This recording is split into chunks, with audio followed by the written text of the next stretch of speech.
Greetings, fellow moviegoers, and welcome to Movie Central, the place to talk about movies, TV shows based on movies, toys based on movies, games based on movies, and rides based on movies. I'm your host, Mr. CCS, and this is my pet gorilla, George. Welcome back to my retrospective of the DC animated movie universe. Today, let's talk about Aquaman. I guess you could say this joke of a superhero at the time kinda had a serious glow up a few times. Back when he was first created, he was a goofy guy who could talk to fish. But by the time the post crisis era came about, he became a much more fleshed out character, a regal prince of Atlantis, half human, half Atlantean. Clearly, that made him a more popular character with the fans, including myself. Now, I want to make it incredibly clear that the version of Aquaman from Batman the Brave and the Bold is probably my favorite adaptation of the character, only because of how fun of a character he was to be around. I still overall prefer the version we got in the 1990s, which was adapted into the DCAU in Justice League.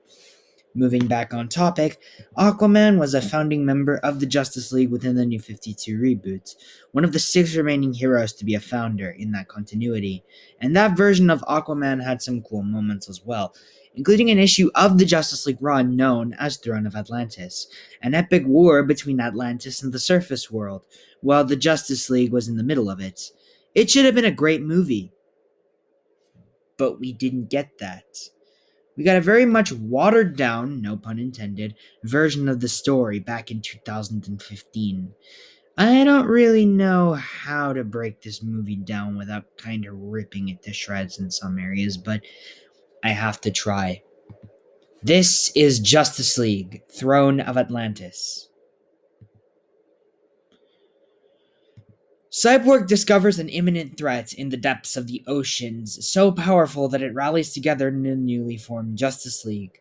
Meanwhile, wandering thousands of feet above the ocean floor is drifter Arthur Curry, voiced by Matt Lanter, a man with strange powers who may be the last chance to bridge the ancient Atlantean world with our own.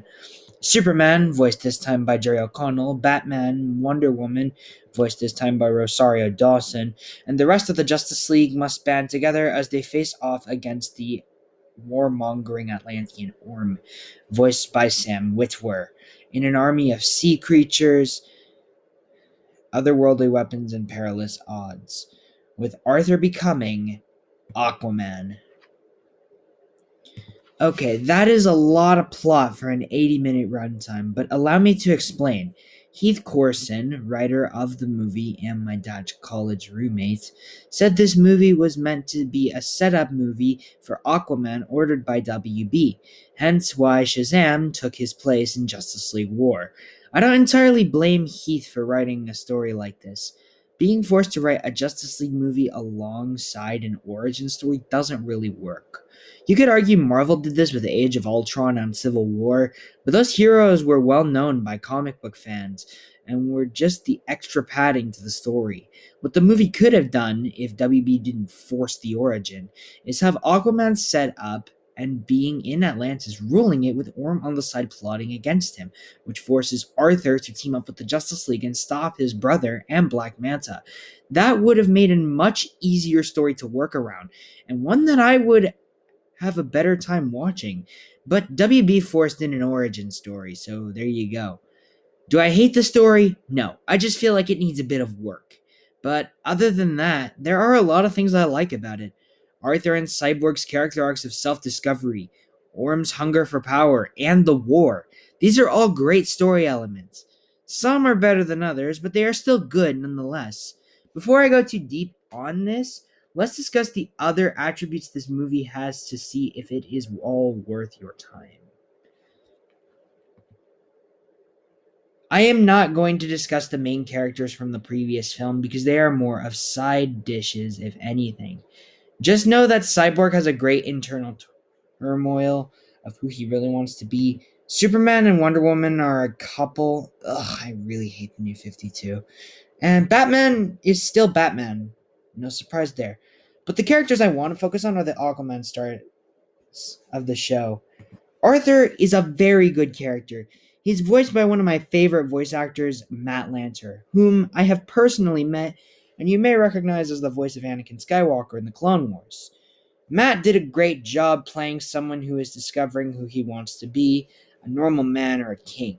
He pulled it off extremely well, and I think he gave the best performance in the entire film. Mara is okay, but pretty much serves as the character that grounds Arthur and tells him what and what not to do. She serves the same purpose in the live action film as well, but that film was more focused on Aquaman instead of him and the Justice League at the same time. So I give more credit in that film, but also less because she's played by Amber Heard, but I digress. As far as villains go, Orm is really over the top. Now, his goals in Ultimate Endgame are great. He wants to rule as King of Atlantis, which he can't do because of Arthur, as well as the death of his father, which are several reasons why he wants to wage war on the surface world. However, the vocal performance is massively overdone, and that sucks because Sam Witwer is another one of my favorite voice actors. He gave us Darth Maul and Starkiller, for Christ's sake. I feel like the over-the-top nature didn't work in his favor this time around, whereas it did for characters like Starkiller and Darth Maul. Orm is more contained in his rage and only acts up when he loses himself. Take Patrick Wilson's portrayal in the live-action film, for example. Anyways, the motivation for Orm is great, but the vocal performance is too over the top for my taste. Black Manta doesn't do anything here. He just sort of exists, and that kind of sucks too. Alright, the characters aren't too pleasing, minus Arthur and Cyborg, so that kind of sucks. It's weird though, that shouldn't be the case though. These are some of the most iconic comic book characters, and the fact that they are this average is kind of sad. However, the animation is still top notch.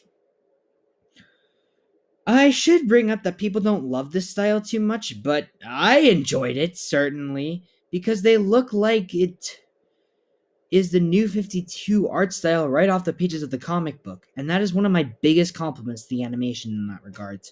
DC animation has never failed to impress me, and it still continues to prosper here. I don't really have a favorite per se for action sequences, but they are fun action sequences nonetheless. I just don't really have much to say about it. Okay, my thoughts on this movie are mixed. It's not a bad movie, but I have to say it could have been much better if Warner Brothers didn't force an origin story.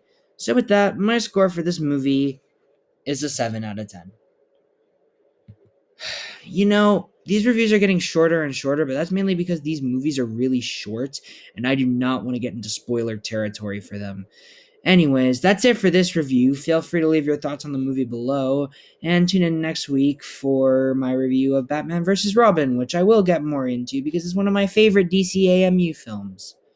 With that said, my name is Mr. CCS, this is Movie Central, and that, my friends, is a wrap. See you next week.